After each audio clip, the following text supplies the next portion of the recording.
Ontario کے جنوبی علاقے برف سے ڈھک گئے ہیں۔ شدید برفباری کے بعد اسکول بند کر دیے گئے ہیں۔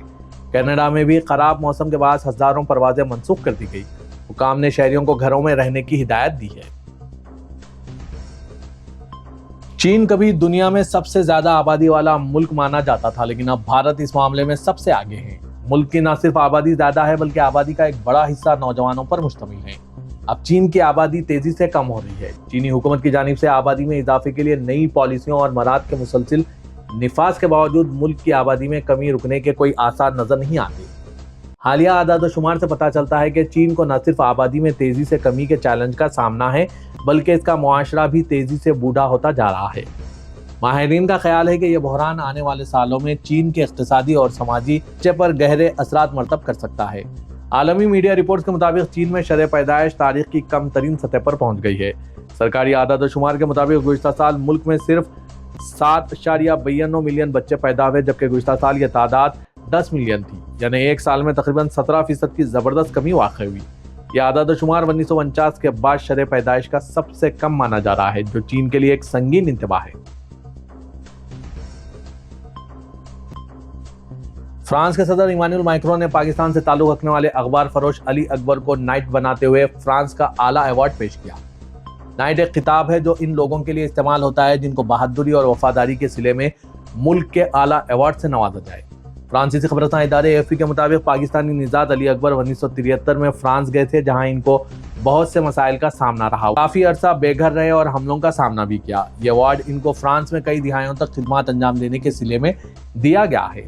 فرانسیسی صدر ایمانوئل میکرون نے ایلسی پیلس میں تقریب سے خطاب میں علی اکبر کی جدوجہد کو سراہا اور 50 سال تک فرانس کو دل میں لیے اخبار فروخت کرنے پر ان کا شکریہ بھی ادا کیا۔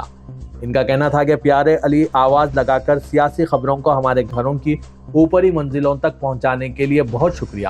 انہوں نے اس موقع پر پیرس کے کچھ مشہور کیفوں کے نام لیتے ہوئے کہا کہ ان مقامات پر آنے والے لوگوں کے دلوں کو گرمانے پر بھی میرے سمیت سب آپ کے شکر گزار ہیں۔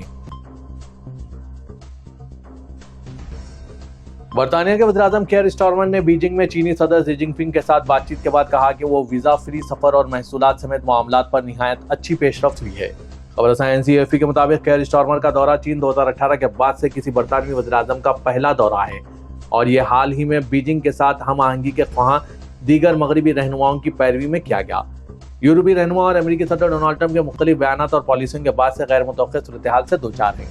چینی صدر اور اسٹارمر نے great hall of the people میں ملاقات کی اور دونوں رہنماؤں نے جغرافیائی سیاسی حالات کا سامنا کرنے کے لیے قریبی تعلقات کی ضرورت پر زور دیا۔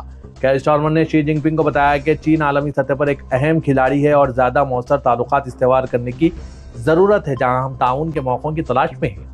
چینی صدر نے ایک پیچیدہ بین الاقوامی صورتحال کے تناظر میں طویل مدتی نقطہ نظر کے ساتھ مضبوط تعلقات کی ضرورت پر بھی زور دیا۔ سعودی وزیر خارجہ شہزادہ فیصل بن فرحان نے آج جمعرات کو وزارت خارجہ کے ہیڈ کوارٹر میں آسٹریا کی وزیر خارجہ بیات مائنل رائزنگر کا خیر مقدم کیا۔ سرکاری خبررساں NCSP کے مطابق ملاقات میں دونوں ملکوں کے درمیان دو طرفہ تعاون کو فروغ دینے کے طریقوں کا جائزہ لیا گیا۔ خطے کی حالیہ صورتحال اور اس حوالے سے کی جانے والی کوششوں پر بھی بات چیت کی گئی۔ اس موقع پر وزارت خارجہ کے انڈر سیکرٹری برائے سیاسی امور ڈاکٹر سعود ساتھی، آسٹریا میں سعودی سفیر ڈاکٹر عبداللہ بن خالد طولہ اور وزارت میں یورپی ڈپارٹمنٹ کے ڈائریکٹر جنرل عبد الرحمان احمد موجود تھے۔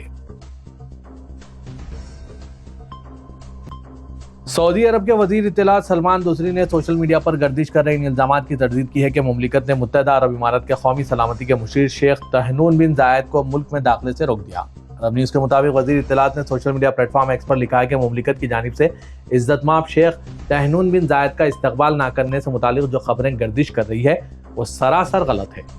انہوں نے کہا کہ شیخ تہنون جب چاہے مملکت آتے ہیں، انہیں کسی اجازت کی ضرورت نہیں ہے، ان کا اپنا گھر ہے اور یہاں کی قیادت ان کا خاندان ہے۔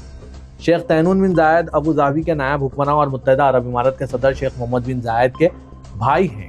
سعودی عرب کے وزیر خارجہ شہزادہ فیصل بن فرحان نے کہا تھا کہ اگرچہ یمن کے معاملے پر دونوں ممالک کے درمیان نقطہ نظر میں اختلاف رہا، لیکن ان کے تعلقات خطے کے استحکام کے لیے بے حد اہم ہیں۔ انہوں نے کہا کہ مملکت ہمیشہ خلیجی تعاون کونسل میں ایک اہم شراکت دار کے طور پر متحدہ عرب امارات کے ساتھ مضبوط اور مثبت تعلقات کی خواہاں رہی ہے۔ ریاض میں سفارتی کمیونٹی نے ایک خصوصی تقریب میں پرتگال اور تھائی لینڈ کے سبکدوش ہوئے سفیروں کو الوداع اور کئی نئے سفراء کا خیر مقدم کیا۔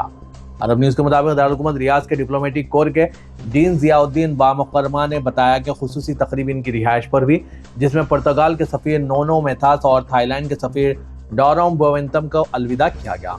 ضیاء الدین بامکرمہ نے انہیں یادگاری تحائف پیش کیے، ان کی خدمات کے لیے شکریہ ادا کیا اور نیک خواہشات کا اظہار کیا۔ پرتگال کے سفیر نونو میتھاس نے ان کی غیر معمولی قیادت، رہنمائی اور اس طرح کی پرجوش اور یادگار تقاریب کے لیے ضیاء الدین بامکرمہ کا شکریہ ادا کیا۔ حائل ریجن کے گورنر اور حائل ڈیولپمنٹ اتھارٹی کے چیئرمین شہزادہ عبدالعزیز بن سعد نے آج جمعرات کو حائل ٹویوٹا انٹرنیشنل باجا ریلی 2026 کا آغاز کیا۔ ریلی میں مختلف کیٹیگریز میں 109 ریسرز شریک ہیں جو مقامی اور بین الاقوامی چیمپئنز کے ایلیٹ گروپ کی نمائندگی کرتے ہیں۔ افتتاحی تقریب کے بعد ریلی کے کوالیفائنگ مرحلے کا آغاز ہوا۔ 6 کلومیٹر کا ٹائم مرحلہ ٹاپ 10 شرکا کی ابتدائی پوزیشن طے کرے گا، جس سے ریلی کا باضابطہ آغاز ہوا۔ یہ ایونٹ FIA ورلڈ اور Middle East Baja cups, FIM World اور ایشیا باجا کپس کا حصہ ہے۔ اس میں Saudi Toyota rally championship کا افتتاحی مرحلہ شامل ہے۔